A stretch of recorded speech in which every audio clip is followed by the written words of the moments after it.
Just 3 months of a coup and the removal of French influence, Niger is projected to become the fourth fastest growing economy in the world by 2024, according to the World Economic Outlook. In addition, it will be the fastest growing economy in Africa. Similarly, Burkina Faso, led by Ibrahim Traoré, is expected to be the ninth fastest growing economy globally and the sixth fastest growing economy in Africa. It's worth noting the progress made by other African countries as well. Despite being in a state of war, Libya is also making significant strides. However, let's focus on Niger and Burkina Faso due to their remarkable achievements.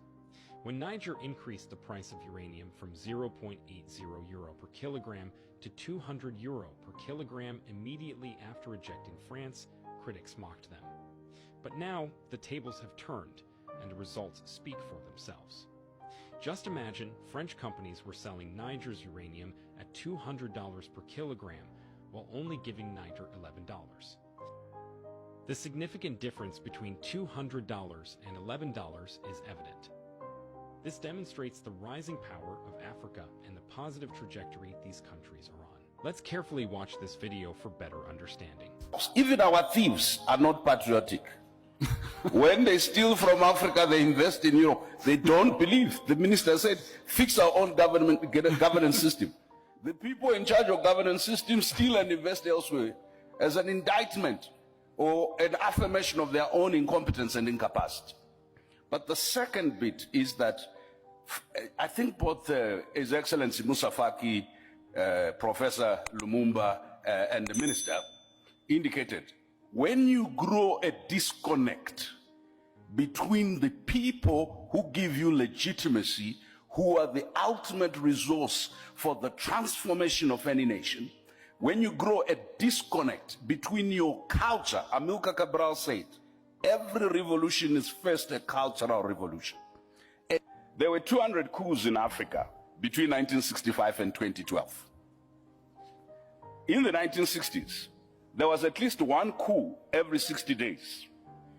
In the 1970s, barely 18 years after Ghana's independence, at least 85% of African states had some coup experience or the other.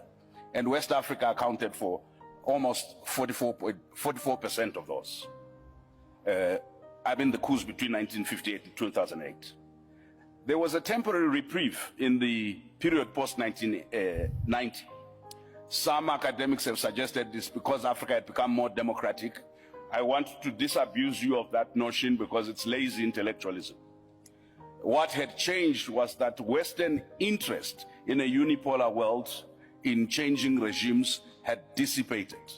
The West no longer needed to use force. There was no competitor, either ideological or otherwise. What had essentially happened, there was dominance of one set of interests.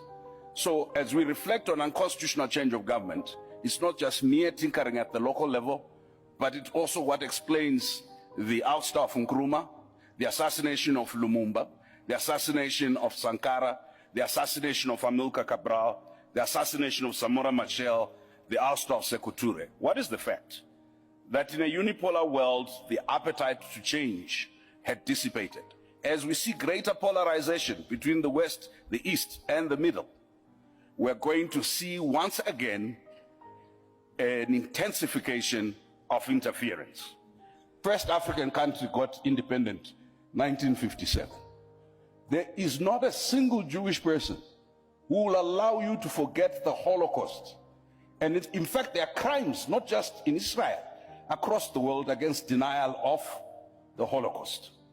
US foreign policy, Israeli foreign policy is very key. It's a central issue. Africans, for some reason, must forget something that happened 50 years ago, if you are Zimbabwe 80 years ago. Listen, we must always remind our friends from Europe and elsewhere that slavery was a crime against humanity, as is colonialism and neocolonialism. That killing Sankara in 1984 because you are opposed to communism and plunging his country into chaos that you are now trying to solve as a problem of poor governance is a shared responsibility. So we will take responsibility for our nakedness, but for goodness sake, A naked emperor cannot lecture us about how to be clothed. And I'll tell you the contradictions. When Europeans first came here, if you come to the south of the continent, ladies did not wear long skirts and they did not cover their top. Then they said, no, that's indecent. So we covered everything, including the head. And then the Europeans have decided to go nude now. Now the dress code in Europe is pre-colonial Africa. And then when our kids try and dress up that way, we say it's an African. We are confused around ownership. So lastly, Chairperson, the taboos. You see, Chairperson, we need to talk about global anti-black racism, the treatment of African migrant laborers in the Middle East, in the Arab world, and in the Asian world, and in Europe, is a matter for the African Union to constantly pronounce itself on.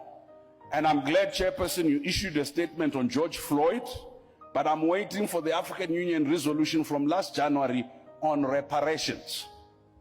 There was a formal policy of the United States government in 2015 for reparations by companies behind the Holocaust. There needs to be, the conversation on reparations is not to be settled by African political elites, right? Today, Zimbabwe is paying back white commercial farmers reparations. But when you talk about any reparations, it's like the black body is not worth repair.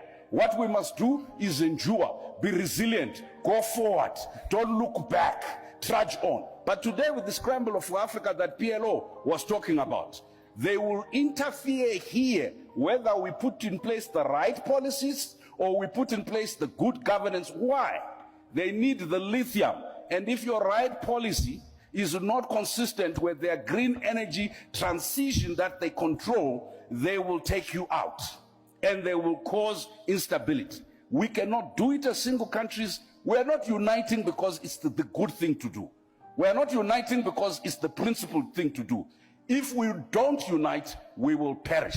If each one of our small countries, as economically unviable as we are, rush in order to prove distinctiveness, I'll tell you what will happen. We will be so fragmented intellectually, politically. Our institutions will have no meaning. Let me end with something more positive.